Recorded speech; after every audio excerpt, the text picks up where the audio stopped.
welcome back to the show. Now, going to the NWA this week, and there is some news coming out of the NWA. First of all, the big news coming out this weekend is we have new NWA World Tag Team Champions. The Skull Crushers, Venom and Crush defeated Los Luchas of Phoenix Star and Zocre in Texas last weekend to become the new NWA World Tag Team Champions. They are also, at this time, the NWA Midwest Tag Team Champions, so they got a lot of gold in the NWA. Also, Mike DiBiase was stripped of the Texas Heavyweight title for no showing. Kevin Northcutt won a match to win the NWA Texas Heavyweight Championship. He is now an 8-time, that's right, 8-time NWA Texas Heavyweight Champion. And the NWA Oklahoma Heavyweight title was vacant. It is no longer vacant. Spoiler, 2000 won the title there. And of course, that all leads to this weekend, where NWA Southwest and NWA Oklahoma will be having the Red River Show. Of course, for you sports fans, Texas and Oklahoma play tomorrow afternoon at 12 in college football. So what better way to have that go in? Texas and Oklahoma, not only in football, but in professional wrestling in the NWA. Now, there were some shows last week outside of the big events in Texas. Let's take a look at them. NWA Fusion, formerly NWA Virginia, had a show in West Point, Virginia. American Ranger and Fenris defeated the Texas Hangman, Assault and Battery defeated American Strike Force to advance in the tournament to crown the new NWA Fusion Tag Team Champions in Virginia. The note says the lineage remains the same as the Virginia State Tag titles are being renamed, not retired. The New Blood defeats Standards and Practices. Stardust Mark Anthony defeated Jeff Early. Gamble defeated Crotch. Mike Booth defeated Phil Brown to stay the NWA Continental Heavyweight Champion. Simply Perfect Preston Quinn defeated Sean Denny in a number 1 contenders match, and Grail beat Mark Bravura by DQ to stay the NWA Alpha Champion. Oh, did I print 2 of these? Oh, I've printed 2 of them. Oh. The other show from last week, NWA Empire in New York with the Monsters Ball. 300 fans in St. Johnsburg Flyer Hall. Here are the results. Gabe Saint and the McLeod brothers defeated the Montgomery Madman, Mo Manta, Brandon Thurston, and Primo Scardino. The Doogie Man defeated Colonel Johnny Kayfabe. Me and Marcos and Colin Delaney defeated Hellcat and Cloudy to win the NWA Empire Tag Team Championship.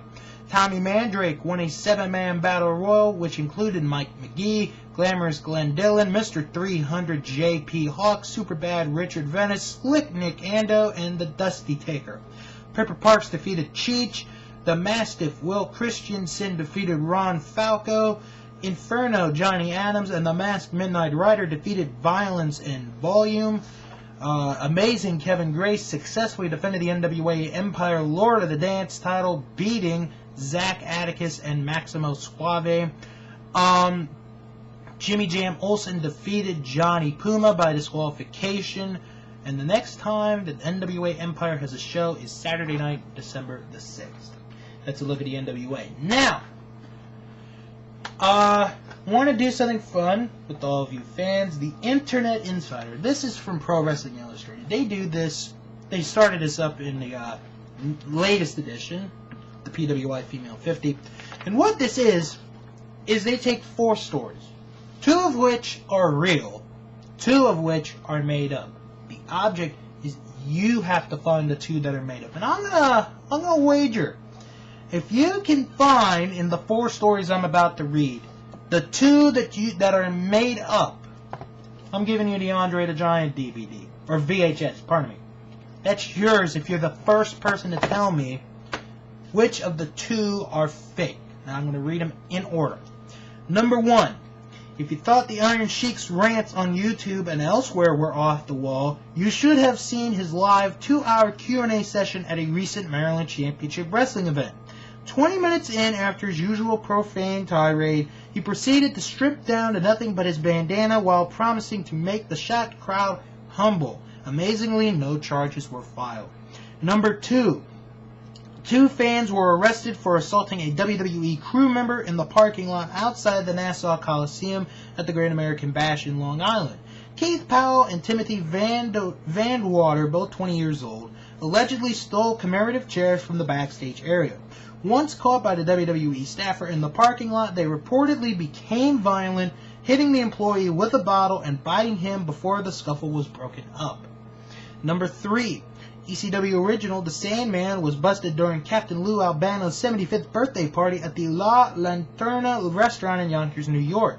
The hardcore icon was caught throwing glasses at several employees and was eventually hit in the face with a bottle during the melee, courtesy of the restaurant owner. He was subsequently taken to jail for psychiatric evaluation. And the last one. On the heels of Scott Bale's successful reality show during which he dealt with being middle-aged and single, VH1 has approached Hulk Hogan about doing a similar show, tentatively called Hulk Hogan What You Gonna Do. The show would follow the Hulkster's quest to forget estranged wife Linda by re-entering the dating scene. You've heard the 4. If you tell me the 2 that are made up, the Andre the Giant video is yours if you're the first one right. So on that note, going to take a break, tell you about what I got in store next week, plus my announcement.